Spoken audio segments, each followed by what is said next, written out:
Hola Internet, bienvenido a Futuro Posible, mi nombre es César Gaitán y en esta ocasión vamos a platicar sobre la Librería Sin Censura, un proyecto de Reporteros Sin Fronteras quienes crearon una biblioteca digital que contiene artículos y reportajes que han sido censurados en diversas partes del mundo, entre ellos México, pero esta biblioteca está alojada nada más y nada menos que en Minecraft, este videojuego súper popular que de manera particular llama la atención que está enfocado en un público joven, ¿no? Es un proyecto súper interesante y bueno, comencemos.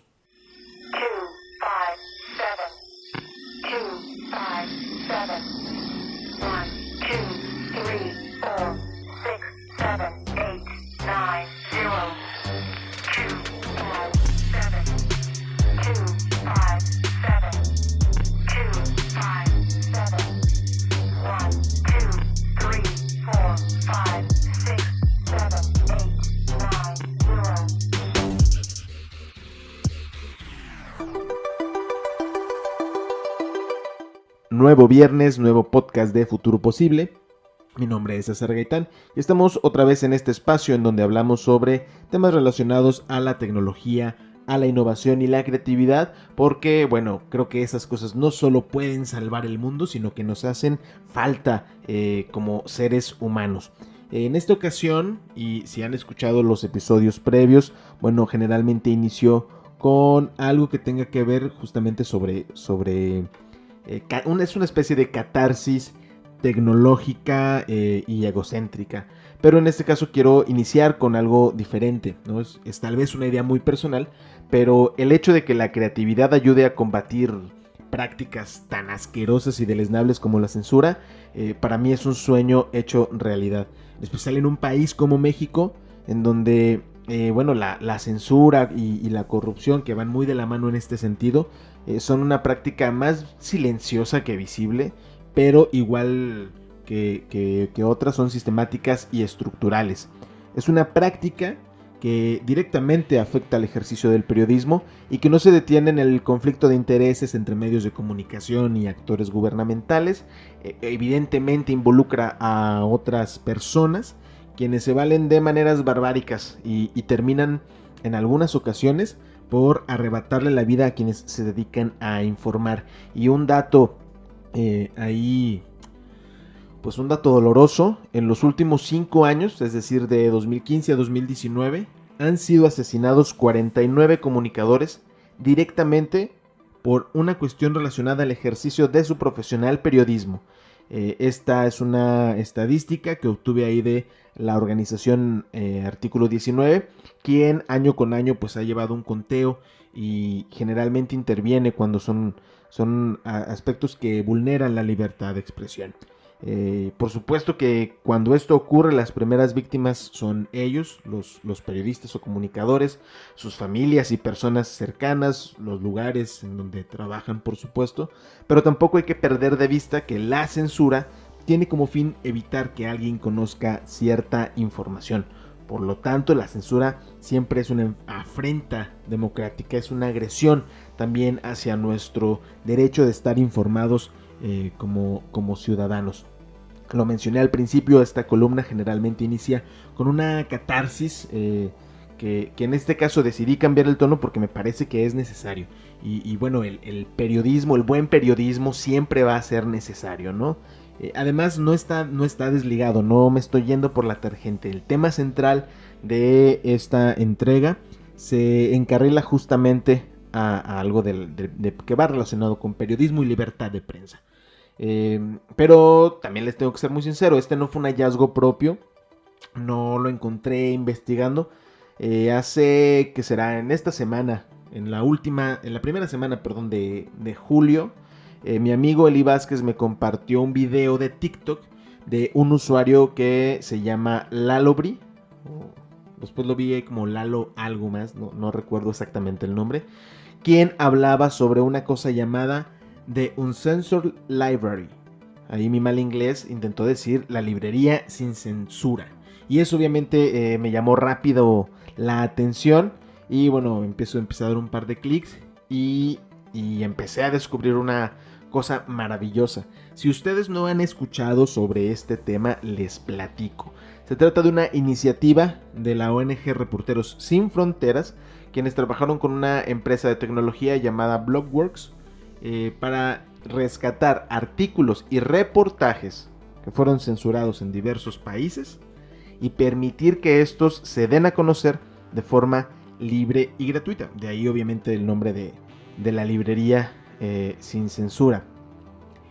Sin embargo, a mí lo que más me llamó la atención y lo que más me emocionó y al mismo tiempo me hizo sentir un poco de envidia de por qué no se me había ocurrido esta idea a mí, es que el proyecto no está alojado en una redacción de un medio de comunicación, no está en las oficinas de alguna dependencia, sino en uno de los juegos más populares de los últimos tiempos, uno de los más concurridos por jugadores, en especial jóvenes, y eso es lo que a mí me voló la imaginación. El proyecto fue lanzado en Minecraft y se hizo público este 12 de marzo del año en curso, de este fatídico 2020. Esto dentro del marco del Día Mundial contra la Censura en Internet, y les platico rápido cómo funciona. Minecraft, si usted lo sabe o no, es un juego de mundo abierto. General tiene más de 145 millones de usuarios activos al mes, en donde la gente va construyendo, diseñando cosas a partir de bloques. Puedes construir una casa, puedes construir un árbol, etc. Dentro del juego hay diferentes materiales y tú puedes crear algunas cosas. Dentro de esas cosas, como ya lo mencioné, hay edificaciones, pero también puedes crear libros. Y estos libros no son un objeto decorativo, son material que, si bien es virtual, tú como jugador, como usuario, puedes acercarte y puedes leer el contenido. Y obviamente eso puedes compartirlo con los demás jugadores, ¿no? Creo que no hace falta decir que para esto, pues obviamente hacen falta tener una copia del juego de Minecraft y también tener una cuenta.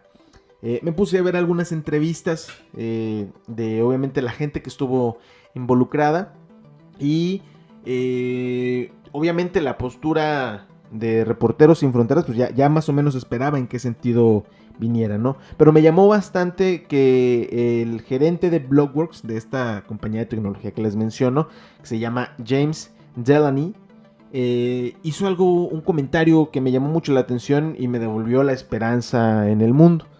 Y él decía que parte de su trabajo, pues obviamente fue recrear o darle vida a la estructura digital de la librería. Decía que escogieron un estilo neoclásico porque buscaban representar la libertad del conocimiento y el poder que éste tiene, más bien el poder que tiene la verdad sobre los gobiernos y regímenes opresores. Y este tipo de pensamiento, escuchar esto en voz de alguien que se dedica a la tecnología, que alguien más se contagie de esa búsqueda incansable por la verdad o de esta frustración de ver cómo a veces los esfuerzos por publicar algo que sabemos que debe salir a la luz y no ocurre, cuando esto se comparte y entonces se conjugan diferentes conocimientos, me parece maravilloso. El proyecto de la librería sin censura tiene actualmente más de 200 libros y abarca por lo pronto a países como México, Egipto, Rusia, Vietnam y Arabia Saudí. Al día de hoy son los que están disponibles. Ellos comentaron que eventualmente se irán agregando conforme pase el tiempo, no solo más países, sino más trabajos. En el caso de México, ahí en algunas imágenes que pude ver, se presenta un memorial para 12 periodistas asesinados. 12 de estos 49 en los últimos 5 años, ¿no? Además, están públicos los artículos de Javier Valdés, que si usted recordará, nos llegó la noticia de su asesinato en mayo de 2017. En este memorial podemos ver las fotografías y una pequeña ficha de información de cada uno de estos comunicadores. Cada país tiene una ambientación diferente. En el caso de Rusia hay una especie de monstruo marino ahí. En el caso de Arabia Saudí o Egipto, no recuerdo exactamente en cuál, se pueden escuchar unos audios. Obviamente está en su correspondiente idioma, entonces no simplemente podemos acceder y lo vamos a entender si no tenemos ese conocimiento. Otra cosa que me llamó la atención de esta biblioteca, de esta librería digital, es que es como una cúpula. Arriba hay una construcción elevada y ahí están todas las banderas de todos los países del mundo. Y cada uno cuenta con una calificación otorgada por Reporteros Sin Fronteras, en donde te dice qué ranking mundial tienes respecto a la libertad de prensa. México obviamente está al fondo, no es el peor, pero es de los que están en último lugar, los que están peor calificados. Y bueno, esto creo que también es importante, nos da un termómetro diferente, que a veces esta información, si lo pensamos en países más cerrados, está prohibido que se conozca, ¿no? Entonces, este proyecto me parece como súper relevante en un momento como el actual. Según la información que encontré, este proyecto tardó 5 meses en ser construido.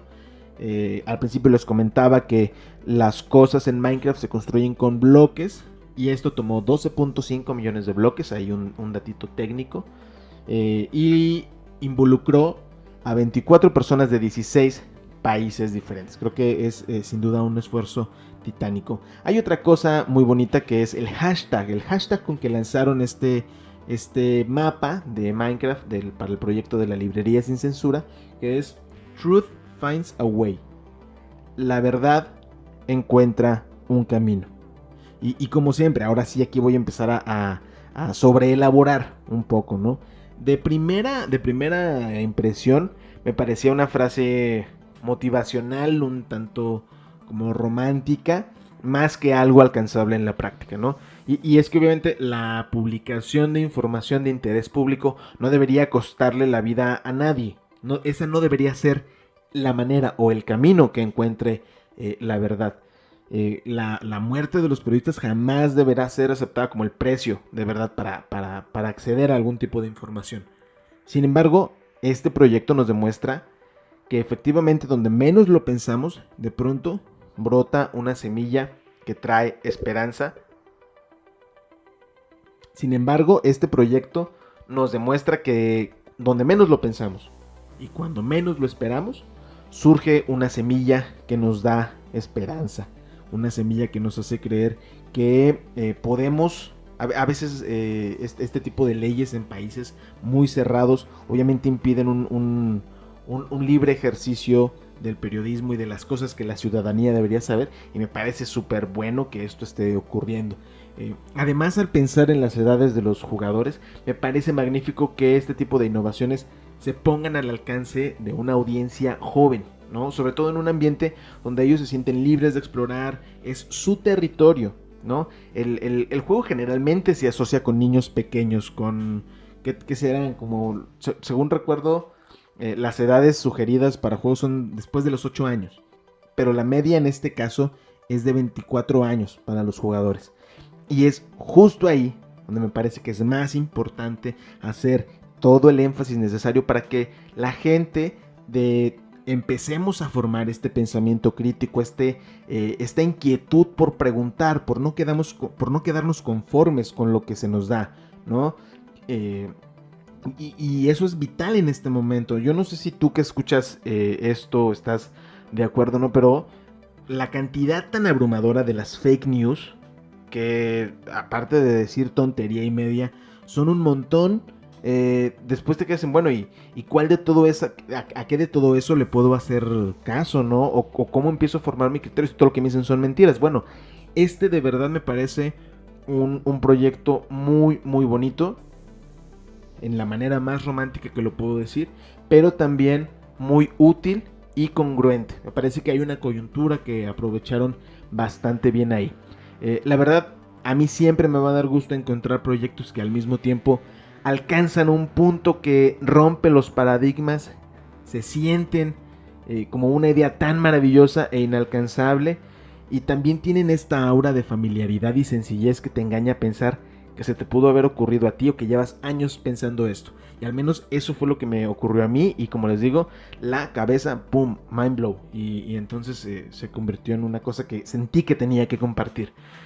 Esto creo que también nos ayuda a quitar este mito de que los videojuegos son una pérdida de tiempo y que son solo entretenimiento. Hay algunos que sí, pero recordemos que detrás de ellos hay mucho trabajo, hay mucha profesionalidad en quienes están trabajando en este ámbito, y en este caso nos demuestra que no se trata solo de pasar tiempo de ocio, no se trata solo de desconectarse de la realidad. Aquí estamos hablando de un proyecto que nos enseña que la censura no debería ser impuesta solo por conveniencias de quienes están en el gobierno.